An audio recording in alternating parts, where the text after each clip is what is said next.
UFOs, what are they? Extraterrestrial intelligence, does it exist? We'll be looking at the resolution of both of these subjects today. I'm an astronomer. I got my bachelor's degree in physics from the University of British Columbia and a master's and PhD in astronomy from the University of Toronto, and served for several years as a research fellow in radio astronomy at the California Institute of Technology. I've also served for several years as a minister in a local church in the Southern California area, and the last several years have been the president and director of research for Reasons to Believe. How I got into this whole subject of UFOs and extraterrestrial life, extraterrestrial intelligence, was by becoming an amateur astronomer before pursuing professional astronomy. I got interested in astronomy when I was 7 years of age. I can recall one night when I was walking down the street and I saw the stars and turned to my mother and father and said, "Are the stars hot?" They said, "Yes." And I said, "Why?" They told me to go to the library. And all through my growing up years, I was very interested in astronomy, and I got involved in some research projects on variable stars and also meteors. As a result, I became quite familiar with the skies and the kinds of phenomena that take place in the skies. So when I arrived at the University of British Columbia, I got fingered to handle a lot of the reports that came into the department there concerning unidentified flying objects. And then when I went to the University of Toronto, the same thing happened, and also at the California Institute of Technology. So I've accumulated more than a dozen years of experience in processing reports on unidentified flying objects. Now, what I discovered was that people do not know the sky that well. Rather common natural phenomena gets reported as UFOs. In my experience, almost half of the phone calls and letters that we got purporting UFO encounters, in fact, turned out to be the planet Venus. There's a famous story where a couple of California highway patrolmen were on motorcycles chasing down a UFO. They were going across the Mojave Desert, saw this bright light in the distance, and radioed back to headquarters that they were gaining on this unidentified flying object. It turned out to be the planet Venus. When Venus is a bright morning star, it is so luminous that you can read a newspaper by it. And this only happens about once every 3 years. And it's such a shock when people see that for the first time that they report it, typically as an unidentified flying object. Up in Canada, another common misidentification was the star cluster Pleiades. During the northern latitudes, when the Pleiades rise above the horizon, they tend to parallel the horizon. And so we would often get reports of a cluster of spaceships coming in over the horizon. Meteors was another common explanation. Some meteors, when they come close and are large enough, will show up as fireballs, literally a luminous ball of light that exceeds the diameter of the moon. And it's quite a shock when you see that for the first time. But in my observations in amateur astronomy, I would see several of those per year. And so I would simply ask people questions, and sure enough, it was a fireball that they had seen, a meteor coming through the atmosphere. Other natural explanations would be birds with phosphorescent dust on it. Birds typically migrate at night, and if they picked up phosphorescent dust, you'll see this cluster. Inversion layers, there are atmospheric layers that are capable of reflecting light back down to the Earth. I've got a couple of slides here of so-called unidentified flying objects. Took these on one of my vacations. And this first one here shows a very common photograph of a UFO. And you see that cluster of glowing objects over the horizon. And what you need to know to understand the misidentification is that I took that photograph from inside a restaurant, looking through a glass pane. And in behind me, there is a chandelier. And the lights of the chandelier are reflecting off the glass pane into the camera lens. And if I'm not too aware of what's between me and the camera, I will think that these objects are sitting there over the horizon. We get a lot of photographs like that sent in. This next slide here shows what can happen when film is distorted a particular way. This was taken during a heavy mist, and it was the last frame in the roll, and I stretched it a little bit, and you get what you see here as a flying carpet effect. And again, this just shows you what can happen with different instruments. You have to be careful when you're taking photographs or getting radar sightings of UFOs. We need to realize that instruments are capable of generating false images. Then there are the newspaper reports. One thing we have to be aware about with UFOs is that you have to be careful in looking at the newspaper and magazine reports. Why?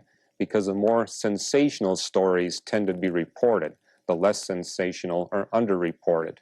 And if something is exposed as a hoax, the disclaimer on that will show up a couple of days later back on page 57 rather than page 1. You really can't get a good statistical feel for UFOs from reading newspapers and magazines. Also, men make mysterious machines. All the governments of the world are involved in developing new kinds of aircraft that are not being generally reported to the public. I can recall back in the 60s jet aircraft that had the capability of hovering. These were being tested at the time, and when they strayed into airspace where the public happened to be there, or maybe research scientists or graduate students, you would get certain kinds of reports. Hoaxes, another whole category. I can recall the University of British Columbia, the Undergraduate Engineering Society, one night released a cluster of hydrogen balloons. And as those balloons rise up into the atmosphere, they eventually pop and they explode. And sure enough, there were dozens of reports of unidentified flying objects the next day on the radio and then in the press. So, and then people will purposely try to trick you. I mean, I've seen many photographs of models of UFOs hung by a nylon thread where it'd be very difficult to see a nylon thread. Take the camera to focus a little bit, and you've got a spectacular UFO event. So there are the hoaxes, there are the natural explanations, and it's common for my colleagues in physics and astronomy, based on such natural explanations and hoaxes, to claim that all unidentified flying objects fall into one of those two categories, natural or hoaxes. My own experience is that somewhere between 95 to 99% of all reports of unidentified flying objects that came across my desk would fall into one of those two categories. But I cannot say that that's true of 100% of them. And now we'd like to look at what is the most commonly held explanation for unidentified flying objects.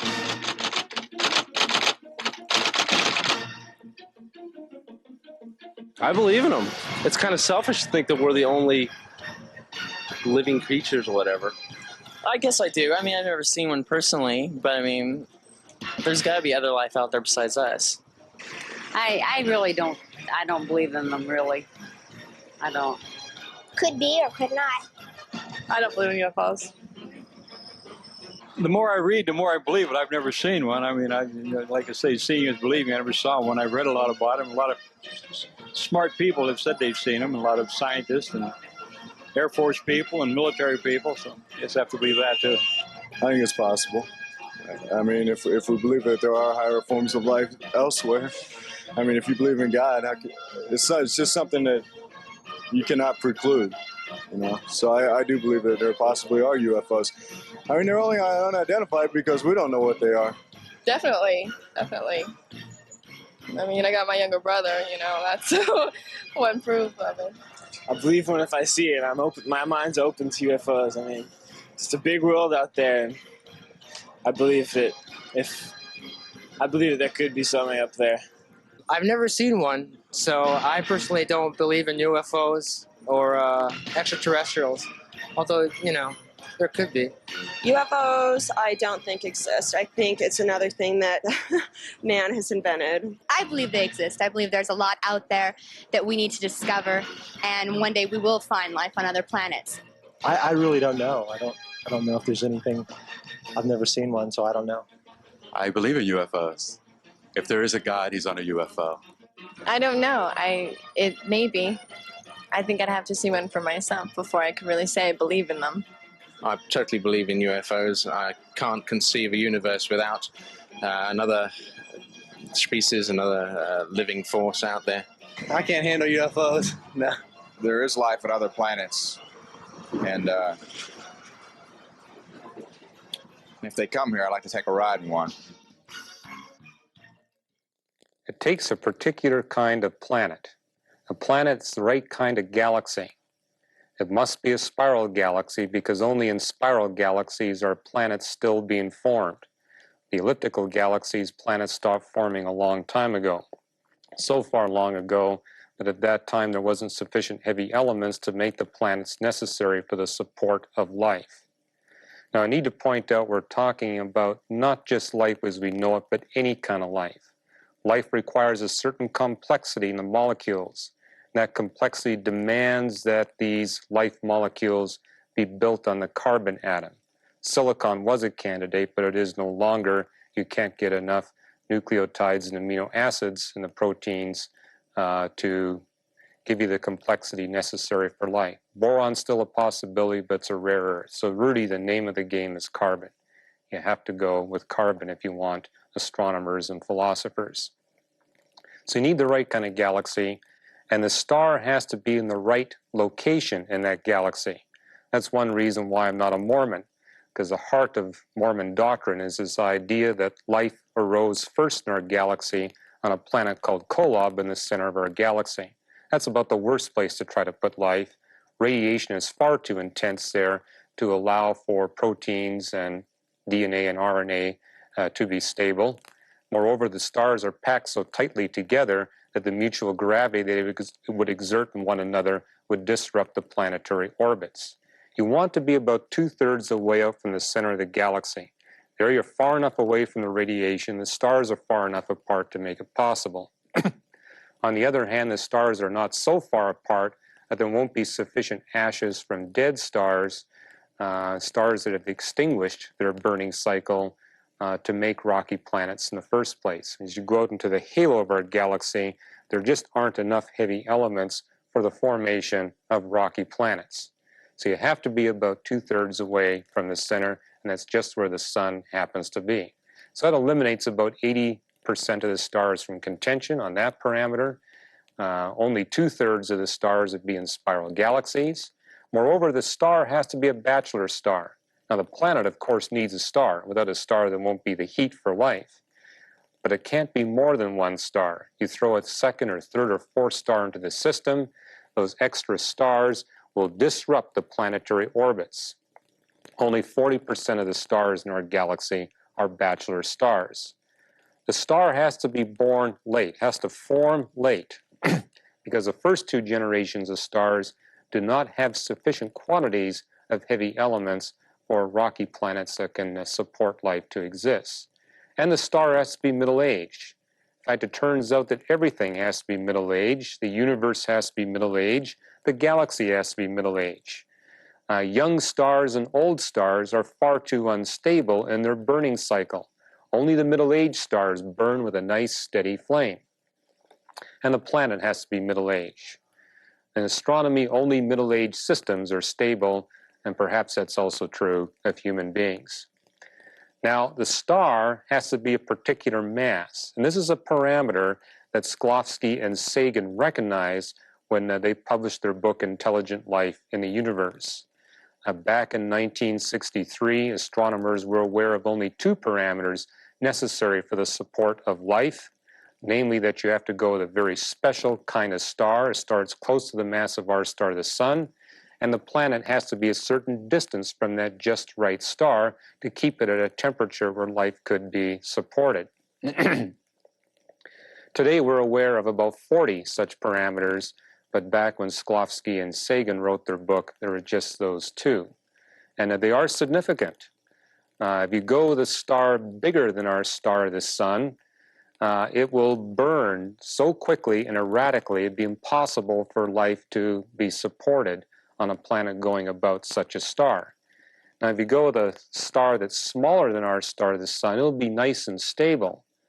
However, it'll be necessary to bring the life support planet closer to that smaller star to keep it at the temperature where life chemistry can proceed. Now, the problem with that is that the tidal interaction between a planet and its star goes up with the inverse fourth power of the distance. What that means in layman's language is you only have to bring that planet ever so slightly closer to the star before the tidal interaction becomes so strong between the planet and the star that the rotation rate of that star gets heavily braked. And it would be impossible in such a star system, star-planet system, for the planet to have a rotation period as rapid as 24 hours. You'd be looking at rotation periods on the order of months. And that's what we see in Venus and Mercury.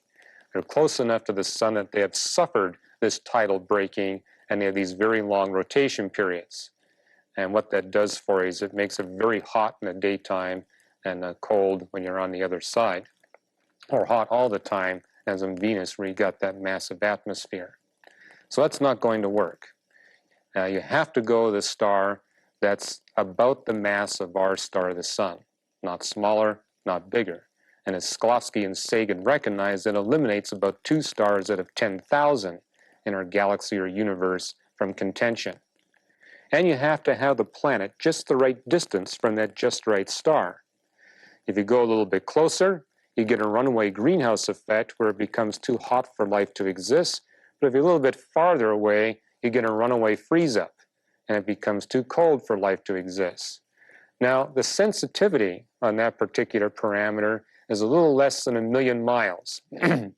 Our planet Earth is 93 million miles from the sun, but if you bring it 1 million miles closer or 1 million miles farther away, you're going to suffer one of these 2 runaways.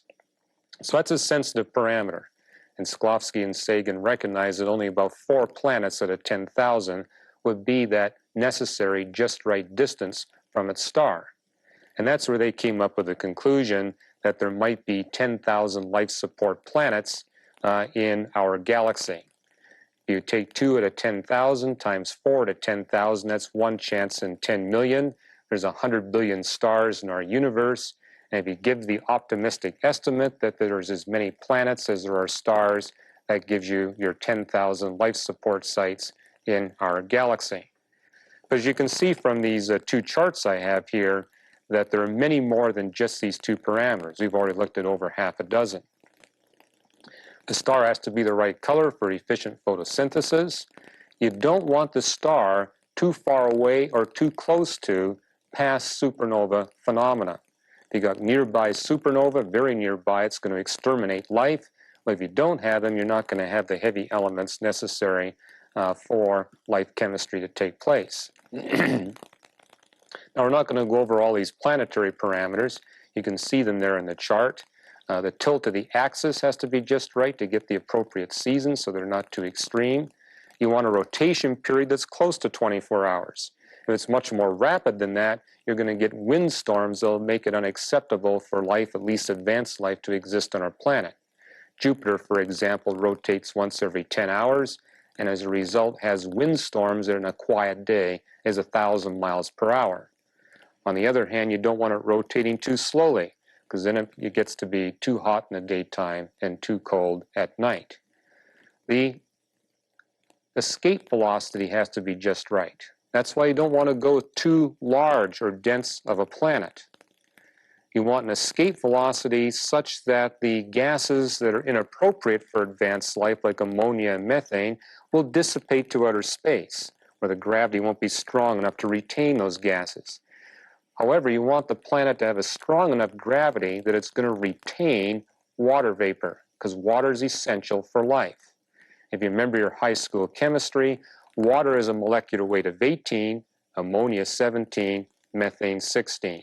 What we see with planet Earth is it has just the right gravity and the temperature to generate an escape velocity that guarantees that the 18 stays, but the 17 to 16 dissipate to outer space. Most planets aren't going to have that just right set of parameters to keep the water and not retain large quantities of ammonia and methane, about 1 in 1,000. The magnetic field has to be just right. You need a magnetic field so that you're going to have some kind of Van Allen belts being produced that will protect you from soft cosmic rays. But you don't want such strong magnetic fields in the Earth that you get magnetic storms that would be disruptive for life. The planet has to have the right reflectivity to avoid a runaway greenhouse or a runaway freeze-up. The crust has to be the right thickness. If the crust of the planet is too thick, too much of the oxygen will be consumed in that crust. On the other hand, if it's too thin, volcanic eruptions would make it difficult for life to exist. The oceans and the continents have to be just the right ratio. As you can see by the second chart here, the soil has to have just the right mineralization. The atmosphere, several parameters, the pressure, the transparency, the electric discharge rate, the temperature gradient, all of these things have to be just right for life to exist on our planet, particularly the advanced life. Now I'm going to skip the others, but one that I'd like to focus on is seismic activity. You need earthquakes. Without earthquakes, nutrients on the continents would erode through wind and water into the oceans. And eventually the oceans would have all the nutrients essential for life, and the continents would be denuded of such resources. But thanks to earthquakes, tectonic plate movements, that material gets recycled back to the continents. And life is possible on the continents over long periods of time. On the other hand, the recycling is just enough to keep those nutrients going back into the continents, but it's not so great that it's impossible for us to live in cities today. So the next time you feel an earthquake, you might want to thank God for His perfect providence, giving us just those right conditions. Now, some of these parameters that you see here on this list is 30 such parameters. There are 40 that are described in the literature. If you're interested in going over these in detail, I have described them in some detail in my book, The Fingerprint of God. Other authors, Christian and non-Christian, have discussed these parameters, all leading to the conclusion that what we see in the sun and the earth is design. That there's been design in the system to make it possible for life to be supported here on planet Earth. The reason we make that statement is because as you multiply all these parameters together, most of them are independent. So if you got one chance in 10 from one parameter and one chance in 100 for the other, the chances of both of them being in that necessary narrow range would be one chance in 1,000. And if you got a third one, that's one chance in 1,000. That makes it 1 in 1,000 times 1 in 100 times 1 in 10, or 1 in a million. Now, not all of these parameters you see listed here are independent of one another. There are some dependencies going on. I've tried to be very generous in estimating what these dependency factors are. I'm saying at most they might add up to about a factor of 1 billion. But counterbalancing that is the need to keep all these parameters within those narrow ranges over a sufficient period of time. There needs to be some longevity to these parameters. And that's going to reduce the probability a little bit. And again, I'm trying to be conservative and say it's only 1/10,000th. But as you multiply all this out, you come up with a conservative estimate, very conservative in my opinion, that there's less than one chance in 100 billion trillion of finding a planet with all these parameters set so life would be possible on that particular planet. Now you compare that with the known number of stars in our galaxy. And we've been able to measure out to the limits of the universe, and we can count up about 100 billion trillion stars exists in our universe. Now you take that number, 100 billion trillion, and divide by 100 billion trillion trillion. And this is on the optimistic assumption that there is as many planets as there are stars. Personally, I think there are far fewer. But if you take that optimistic estimate, divide those two numbers out, you come up with a conclusion that there's less than one chance in 1 trillion of finding even one planet in the entire universe where you have the conditions such that life would be possible on that planet. Now, we're not even talking about the much more difficult problem of life arising on that planet. Just looking at what you need for that life to be supported. And it's such that you'd have to conclude that it's a miracle that Earth has the conditions necessary for life. Earth itself must be designed. By natural processes, there isn't the remotest chance of finding another planet with the conditions necessary for the support of life, which means it's a waste of time to look for extraterrestrial intelligence. We'd be far better off, as Senator Proxmire said, to look for intelligent life in Washington than look for it elsewhere in outer space. And he was only exposed to a few of these parameters. As we do more and more research, we see the odds are becoming more and more remote. But it also eliminates extraterrestrial intelligence as an explanation, as a possible explanation for unidentified flying objects. One thing we do know, we're not being visited by craft from outer space. Now you might say, well, couldn't God have done the miracle on planet Earth and somewhere else? Well, what we see in the Bible is a record that has been confirmed by the latest science and by history that the Bible is an accurate record of what God intended for man. And going through that evidence and coming to that conclusion, I can tell you that the tenor of the Bible is that God performed the miracles on this one planet alone. There's no explicit statement in the Bible, but it does say that Jesus Christ died once for all, one time, on planet Earth. That's in the book of Hebrews. And in 1 Corinthians, we are told that all the angels in heaven are watching planet Earth to learn about the grace of God. So evidently, this is center stage. By natural processes, not the remotest chance, when we see in the pages of the Bible, is a strong implication that God did it just once.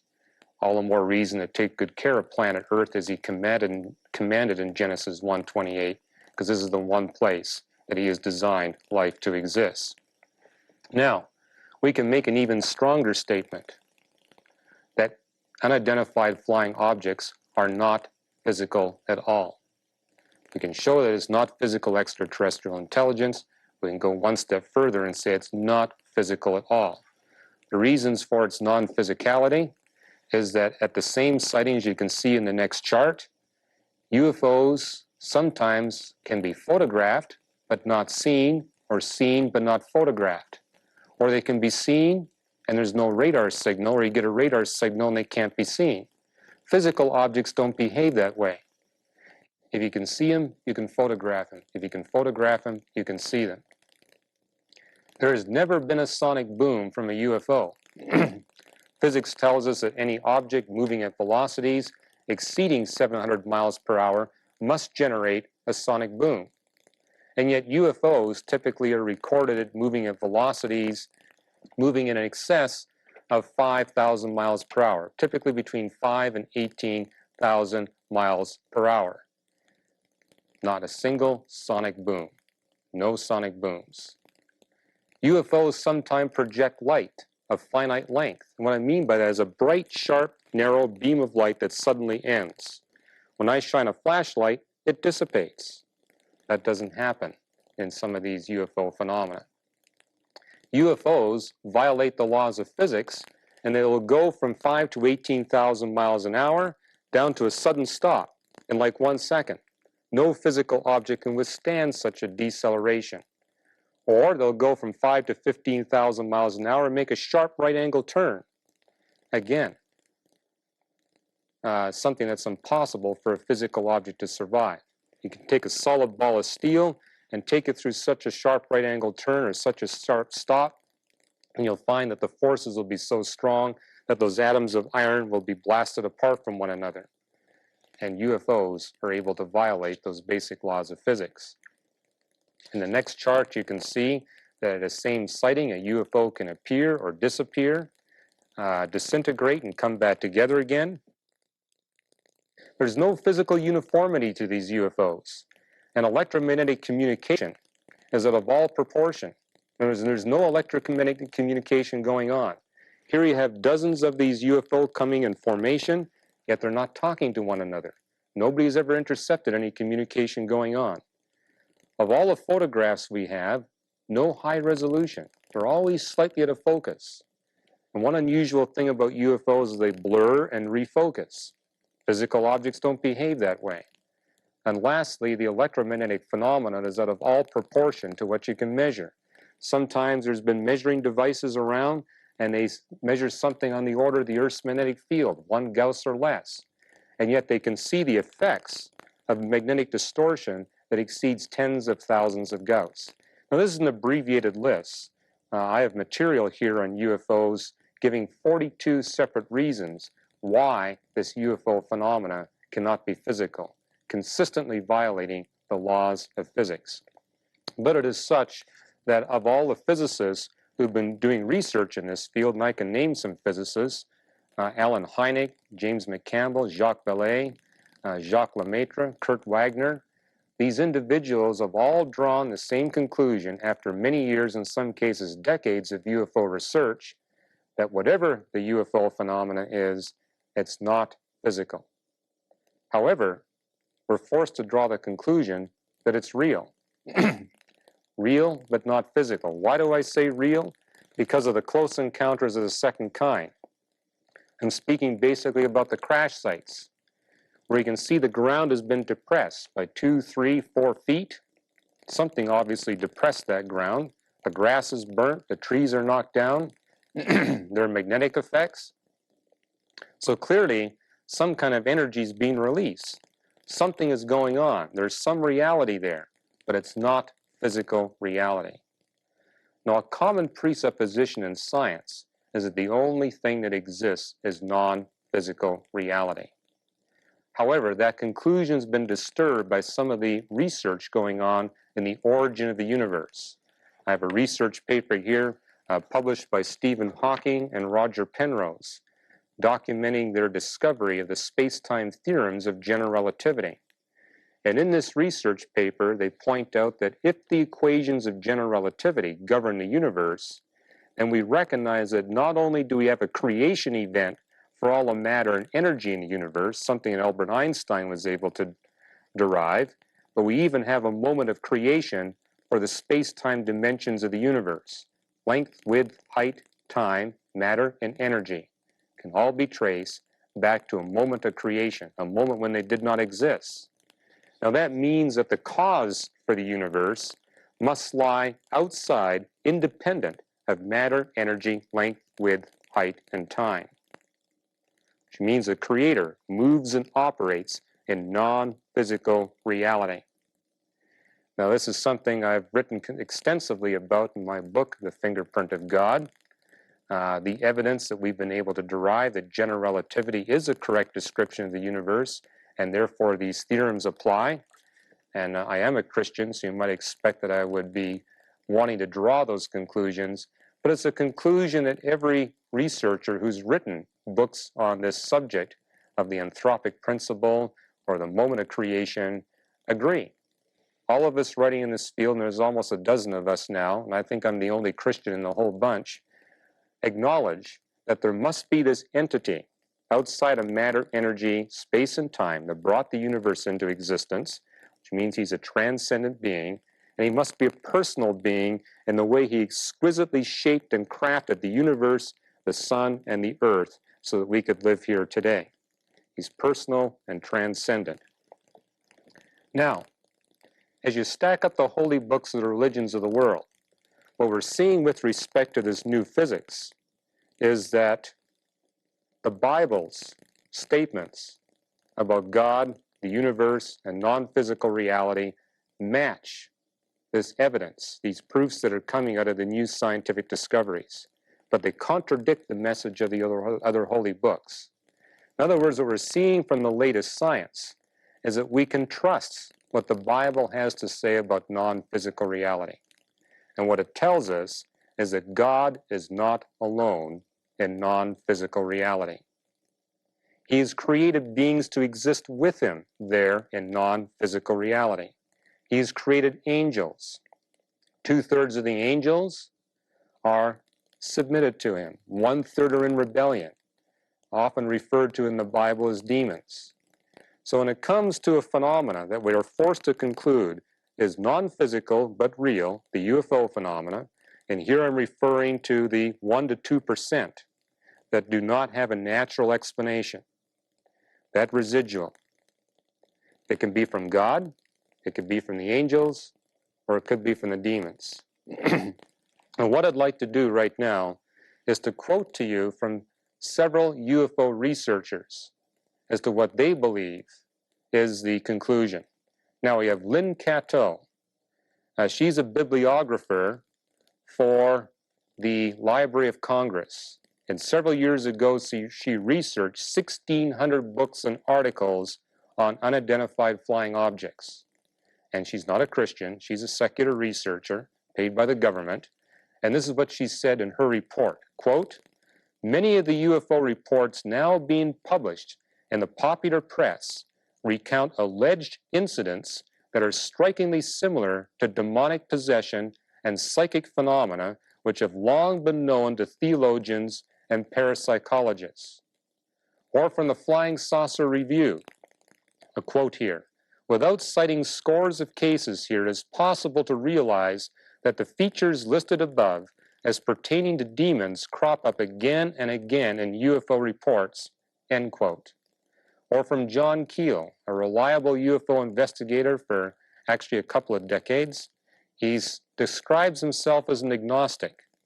And this is what he says, quote, "Demonology is not just another crackpotology. It is the ancient and scholarly study of monsters and demons who have seemingly coexisted with man throughout history. Thousands of books have been written on the subject, many of them authored by educated clergymen, scientists, and scholars, and uncounted numbers of well-documented demonic events are readily available to every researcher. The manifestation occurrences described in this imposing literature are similar, if not entirely identical, to the UFO phenomena itself." In other words, it's not God, it's not the angels, it's the demons. And we'd like to cut away to an interview of an individual who's pastoring a UFO church. The UFO phenomenon is religious. There are 4 religions in the United States today, many more than 4 actually, but these are the 4 most significant: the Urantia Group, Solar Cross Foundation, Etheria Society, and School of Thought, all founded on the belief that through UFOs we can find the answers to life. People often say, when are UFOs or flying saucers or space intelligences going to land openly amongst us? We know they're real. The evidence for their existence is totally overwhelming. I mean, these are intelligences who can travel beyond the speed of light. Intelligences who can use their own physical structures,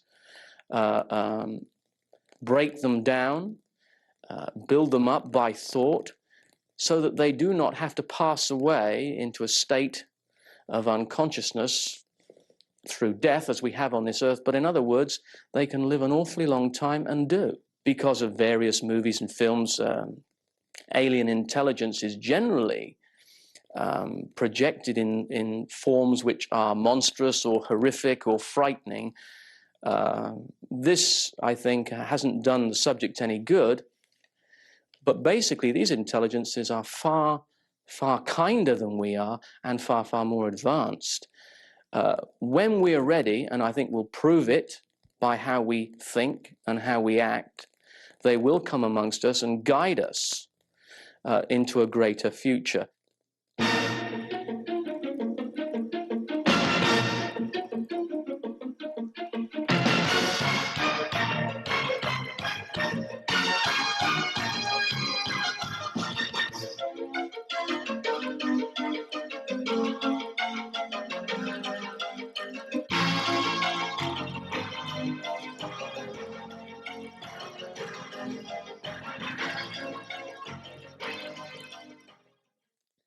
Let's look at the evidence why all these researchers concluded that the UFO phenomena falls in the category of demonic phenomena.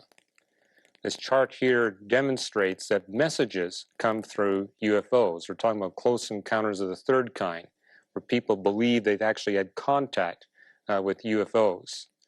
And the content of these messages is identical to what you see being received through demonic encounters, through mediums and mystics and seances.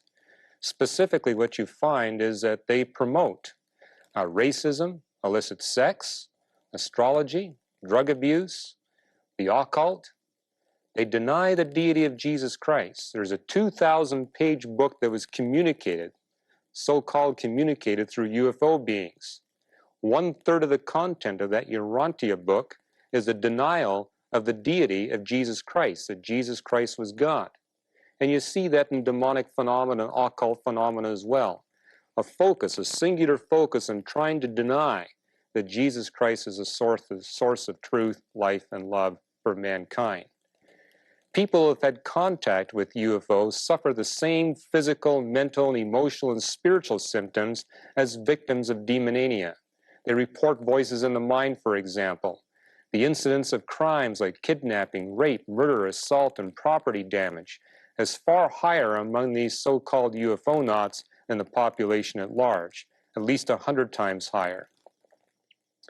Cars reported to have been driven by these UFO-nauts are found to have unregistered license plates. You look up the license plate, no such license plate exists. UFO phenomena, just like demonic phenomena, take place far more frequently at night or in low light than they do in broad daylight. Next chart gives several other examples. These UFO beings preach what's called the New Age, actually the old occult message. Over and over again, you see this repetition that we have within ourselves the power to achieve perfection outside of Jesus Christ.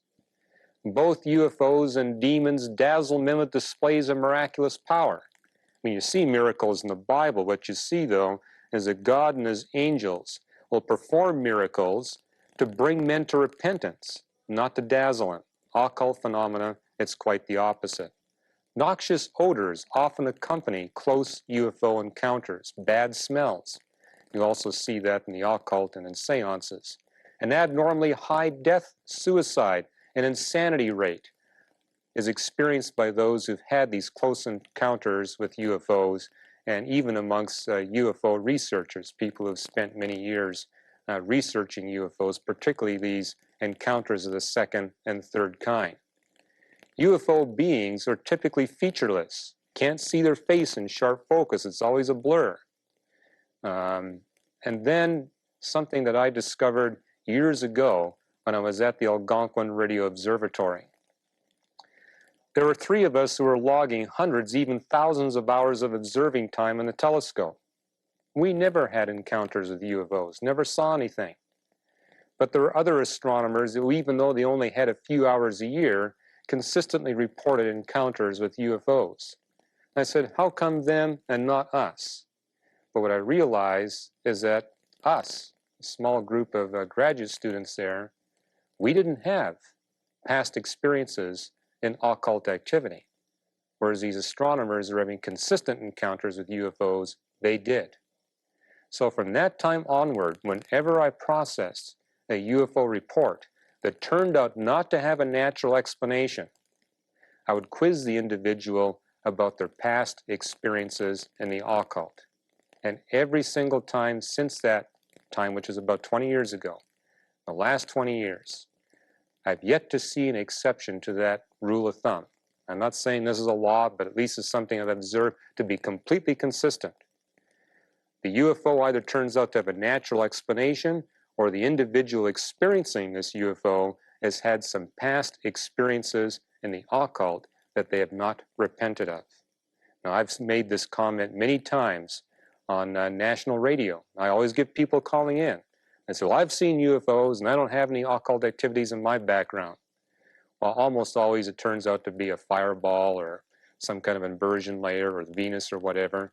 But in those cases where it doesn't, as you probe, you discover that there is past occult experiences in that individual's background. Moreover, the greater the degree of occult activity in that person's background, the more experiences they have with UFOs. So I think that's a telling piece of evidence. Another telling piece of evidence, and this is in the literature, this is not unique to me, is something called Guerin's Law. Guerin's Law says that in UFOlogy, any law is immediately violated by subsequent sightings. The one exception to that law is the explanation that UFOs are a demonic phenomena. Demons perfectly match everything that we see being experienced amongst these UFOs that don't have natural explanations. Now, I must say one word about a particular famous incident in New Mexico back in the 40s. The story is that there's this craft that crashed into the New Mexico desert, and our military recovered the craft, bits and pieces of it at least, including several bodies of UFO beings. And they've kept this in a hangar in New Mexico, and have kept it a secret from the American public all those years. And that's often given as proof that they are physical beings, come to us from some other planet. I'm extremely skeptical, because I don't believe our government has the capacity to keep something like that secret for 40 plus years. And there's not been one piece of tangible evidence, a few fuzzy photographs, but nothing you can put in a museum. Not a single artifact of this UFO or any other UFO crash for that matter has ever appeared in a museum. And I would just give the story of President Nixon. Here he was with this tape, 20-minute blank in the tape. He tried to keep it a secret from the American public, and he had all the resources of the presidency behind him. How long did he keep it a secret? 11 days. So we're to believe a story that our military can keep something as vast as this a secret for 40 plus years? I say, no way. We're dealing with a demonic phenomenon. Now, when I was in the Soviet Union, speaking to research scientists about God and the scientific evidence, my most frequently requested message was, please speak on UFOs, because the UFO phenomenon is far more pervasive in the Soviet Union than it is here. And I think that's because the Soviet government has publicly and financially sponsored research into the occult. So of course it's much more pervasive there. But as I would speak to these auditoria filled with Soviet scientists, and I would get to this point in my message, several of them would stand up and say, what can we do to be delivered? We've done these things. We have had these experiences in the occult. What can we do? And I would answer back to them, do you want permanent deliverance? And they say, yes, that's what we want, permanent deliverance. And I says, here's how you get it. You need to repent of your past occult activities. Agree with God that what you've done in the past displeases Him. Tell Him so in prayer. And make a commitment not to return to those practices. And then you need to give control of your life to Jesus Christ, to receive His gift of eternal life, to receive His gift of pardon from all the offenses you've committed against God and man, past, present, and future. You need to receive those gifts from God. And then commit yourself to follow the commands that God has given to you in the pages of the Bible. Give Him control of your life. Take direction from Him. And then you'll have permanent deliverance. Well, of course, many of them would ask, how do I know if I had these past occult activities? And we get that response here in the United States as well as Canada and everywhere else we travel with reasons to believe. And so one of the things we've prepared is a little checklist, a checklist that we call dealing with demons. And we make some basic definitions here, what demons are, about demon oppression and demon possession, and how can you tell whether or not you're being oppressed by demons, whether you've been doing things in the occult. We give you about 40 things to check here as to things that would qualify as being involved in the occult. And then after taking you through this checklist where you can tick off, yes, I've done this, I've done that, I've had experiences like this, then we give you the steps on how to be delivered, how to confess this to God, how to get rid of the articles from your life. If you've got certain occult tools in your home, you need to destroy them. Take care of it. Confess to God in prayer that this was something that displeases Him, and then bring your life under the control of Jesus Christ. That way, you'll get deliverance. So if any of you would like this, we can make this available to you through our organization. What I want to close with is something that I noticed back in the late 60s. This has since been reported in many pieces of literature on UFOs. Namely that in the middle to late 1960s, particularly 1966, 67, and 68, there was a vast increase in UFO sightings all over the world. Nations all over the world saw increases as much as a factor of 10 and 20 times in the UFO sightings. Now that has since leveled off, but the level of UFO sightings today compared to 40 years ago is far greater. Maybe you can say there's more public interest, but I think there's more to that. It seems like there's a heightened degree of this kind of demonic phenomena going on worldwide. And I'd like to quote to you from two of the most respected UFO investigators. These would be the physicists Alan Hynek and Jacques Vallée. And here's what they say in their writings after decades of research on UFOs. Quote, "The bizarre aspects of UFOs may be part of the whole plan. Perhaps there is a UFO fifth column to purposely mislead us, to purposely mislead mankind." The Bible speaks of this. 2 Thessalonians chapter 2, verses 9 through 12. It tells us that the coming of the lawless one, this is Satan coming back embodying the person of an individual who will be dictator over the whole world sometime in the future. This is what the Bible predicts. The coming of the lawless one will be in accordance with the work of Satan, displayed in all kinds of counterfeit miracles, signs, and wonders, and in every sort of evil that deceives those who are perishing. They perish because they refuse to love the truth and so be saved. For this reason, God sends them a powerful delusion so that they will believe the lie, and so that all will be condemned who have not believed the truth, but have delighted in wickedness. Satan is setting up mankind for a deception. He's also setting up mankind to come up with an explanation from his perspective for what the Bible predicts as the great snatch-up of all the believers from planet Earth. A day will come when Jesus Christ will rescue bodily, physically, taking up hundreds of millions of believers from the planet. And Satan and his dictator must come up with an explanation. Extraterrestrial physical beings have come to planet Earth and have taken hostages, or they've taken people to train for a new world order. That's the great lie that I believe 2 Thessalonians 2 is talking about. I encourage you to be forewarned, and I encourage you to take the biblical steps to be rescued from your past occult activities, and to encourage others that you see falling into this trap, to give them the steps, to give them the evidence that they too can be rescued.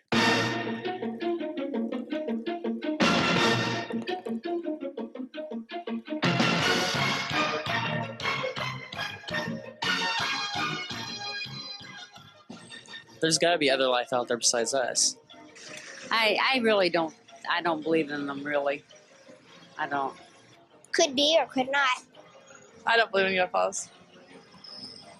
The more I read, the more I believe it. I've never seen one. I mean, like I say, seeing is believing. I never saw one. I've read a lot about them. A lot of smart people have said they've seen them. A lot of scientists and Air Force people and military people. So I guess I have to believe that too. I think it's possible. I mean, if we believe that there are higher forms of life elsewhere, I mean, if you believe in God, it's just something that you cannot preclude, you know. So I do believe that there possibly are UFOs. I mean, they're only unidentified because we don't know what they are. Definitely. I mean, I got my younger brother, you know, that's one proof of it. I believe when if I see it, I'm open. My mind's open to UFOs. I mean, it's a big world out there, and I believe that there could be something up there. I've never seen one, so I personally don't believe in UFOs or extraterrestrials.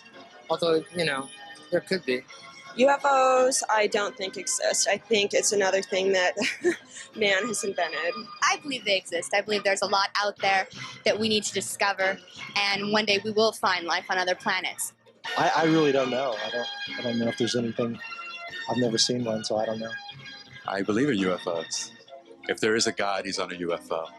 I don't know. It may be. I think I'd have to see one for myself before I could really say I believe in them. I totally believe in UFOs. I can't conceive a universe without another species, another living force out there. I can't handle UFOs. No. I don't know. This space is so vast and huge that we don't even have the technology to get way out there. So, who's to say there's not? Against all of my husband's advice, I guess I do. I sort of do. I read some of that stuff. I get caught up in it, but I don't. I haven't really seen or experienced anything myself to lead me to believe. Well, I mean, there may be outer space life, but I don't believe in UFOs. Because if they came down here, can you imagine a group that far advanced that could make interplanetary flight and wouldn't be curious enough to land and find out what was going on here? It's ridiculous. Doesn't make any sense. I think since God created Earth, I realize He created other planets also, but I think He put life, man as we know it, on Earth and Earth only. Well, UFOs, it's hard to say. I don't think the Bible really touches on that. It's very possible, but I don't think, if Christ is going to die for the sins of the world, then He, I don't think there's like another world that's set aside that God has died for also. There is life on other planets, and if they come here, I'd like to take a ride in one.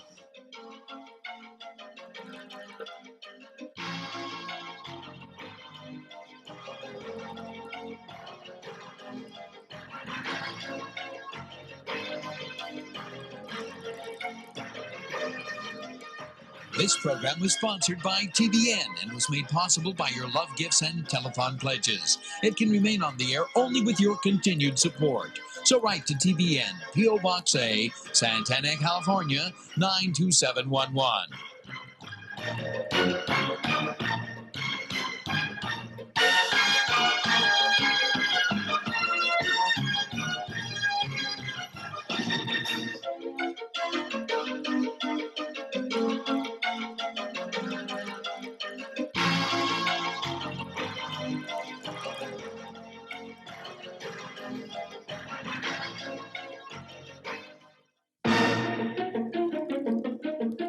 Recent discoveries at the frontiers of science powerfully affirm not only the existence of a creator, but also the complete reliability of the Bible as His Word. To learn more about faith, science, and the Bible, contact Reasons to Believe. P.O. Box 5978, Pasadena, California, 91117.